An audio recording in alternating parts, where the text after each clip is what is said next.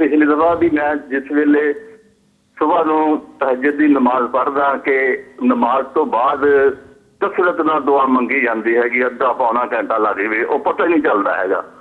ਉਹ ਇਸ ਅੰਦਾਜ਼ ਹੁੰਦਾ ਜਿਸ ਤਰ੍ਹਾਂ ਮੈਂ ਅੱਲਾ ਨੂੰ ਆਪਣੇ ਦੁੱਖ ਸੁਣਾ ਰਿਹਾ, ਅੱਲਾ ਬੈਠਾ, ਅੱਲਾ ਕਹਿ ਰਿਹਾ ਹੈਗਾ ਅੱਛਾ ਅੱਛਾ, ਯਾਨੀ ਕਿ ਇੰਨਾ ਕੁ ਸਕੂਨ ਹੁੰਦਾ ਕਿ ਮੈਂ ਤੁਹਾਨੂੰ ਅਲਫਾਜ਼ਾਂ ਨਾਲ ਬਿਆਨ ਨਹੀਂ ਕਰ ਸਕਦਾ ਹੈਗਾ। ਇਸ ਤੋਂ ਬਾਅਦ ਮੈਂ ਦਰੂਦ ਸ਼ਰੀਫ ਸ਼ੁਰੂ ਕਰਦਾ ਹੈਗਾ।